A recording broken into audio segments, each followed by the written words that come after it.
tey jii je pense que appréciation positive la si mën a am ak contenté parce que tey jii nii gis nañu Sénégal def match bu baax match boo xam ne que première minute ba dernière minute Sénégal daf ko maîtriser et que ñu wane football bu rafet rayante def lu baax si biir match bi et que tey jii nii le côté positif yi dafa bëri tey jii nii Sénégal dugal na 2 buts encaissé wul et que équipe tanzanienne bi sonnal ko équipe tanzanienne bi soo gisee ñett yoon lañ tiré au but te amul benn bu si cadré donc ça veut dire que Sénégal offensivement et défensivement ils étaient là ils ont bien maîtrisé le sujet et que tey jii nii Sénégal wane nañ ko force mooy collectif bi parce que tey jii nii en l'absence de Sadio ñëpp xam nañu lu muy représenté si équipe bi tey jii nii en l'absence de Sadio équipe bi gagné na def du beau football dugal 2 buts donc ça veut dire que Sadio su dellu soité ce sera une plus-value pour l'équipe mais wane na ni que équipe bi du individualité c'est d'abord le collectif avant tout. classement bu baax na parce que tey jii nii soo gisee Sénégal dafa gagné 2 buts à 0 encaissé wul donc ça veut dire que classement bi baax na su classement bi baaxul def naa ne Sénégal du def match bu mu def tey jii nii et que Aliou il faut le féliciter parce que tey gis déjà audace bu mu am titulariser un joueur comme Krépin Diatta boo xam ne que il a 20 ans tey jii nii moo nekk sa première CAN son premier match de CAN tey la et que il a 20 ans tey jii nii moo nekk sa troisième titularisation en équipe nationale tey ñëw jël ko sur un match aussi important na titulariser ko jox ko confiance ça veut dire que Aliou gëm na xale bi te xam na bu baax lu mu doon def xam na choix yu baax yi choix yi dañ ko koy féliciter parce que ay choix yu baax la def na choix yu baax équipe bi def match bu baax gagné 2 buts à 0 donc c'est une bonne chose choix yi moom on ne peut que le féliciter. waaw tey jii nii mi-temps mënoon nañu dem à 3-0 suñu demoon à mi-temps 3-0 pour Sénégal kenn du wax parce que tey jii nii Sénégal amoon na opportunité boobu surtout Mbaye Niang il a eu beaucoup d'occasions yoo xam ne raté na ko mën nañu wax c'est un début de tournoi il n'est pas encore dans le bain et que ça viendra après inchallah parce que matchu Sénégal yu bëri moo ñu si doon génne même en club tamit soo ko gisee à Rennes il faisait la même chose donc ça veut dire que du loo xam ne que mën na ko réer du jour au lendemain tey jii nii peut-être il n'a pas eu trop de chance peut-être aussi il n'était pas assez concentré et aussi il a fait de mauvais choix techniques par rapport à pour dugal but yi et que ñaan yàlla prochain match second match il pourra se racheter et que tey lu ñu mënti wax peut-être que raté na mais attaquant buy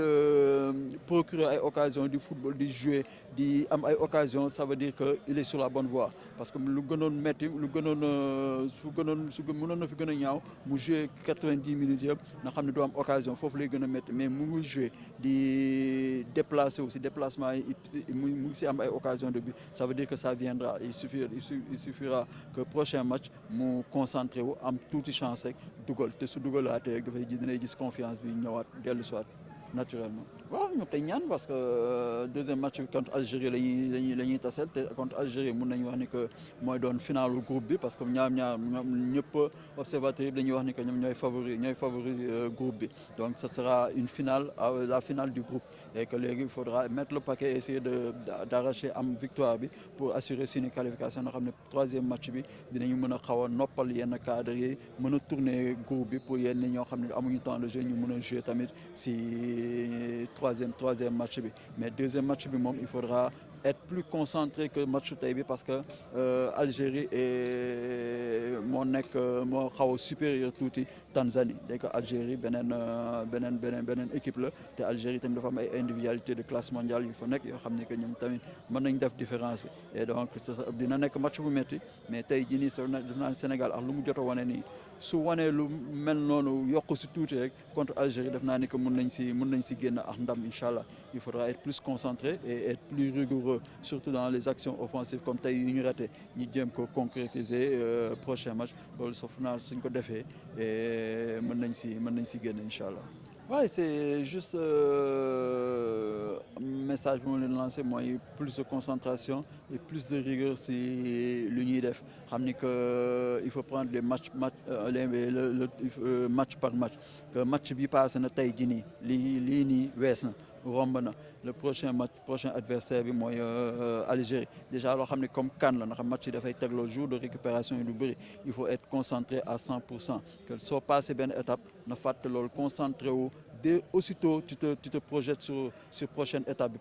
bi mooy Algérie mooy match bi di ñëw nag ko projeté wu si foofu pour mën a concentrer wu préparer match boobu bu baax xam ni que Coupe d'Afrique dafa metti Coupe d'Afrique doo xam ne lu metti la déjà que tension bi dafay bëri et que match yi dafay tegloo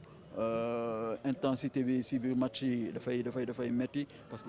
il faudra y aller à fond parce que kuy défendre sa dëkk kuy défendre sa nation il faut que na jox lépp li na am parce que nation dafa fort drapeau dafa fort donc aussi ñu leen di ñaan di leen conseiller di leen wax ñi ngi seen gannaaw et que c'est des professionnels xam nañu le haut niveau lu muy laajte donc ñu leen di wax lu ñu leen di jox un plus rek la un plus pour ñoom mais lépp lu si wax ñoom xam nañ ko ba noppi donc lu ñu leen di wax mooy c'est un plus ñu gën a yokk jom gën a yokk góorgóorlu suñ ko defee foog naa ni que yàlla mën nañ si jàppale incha allah.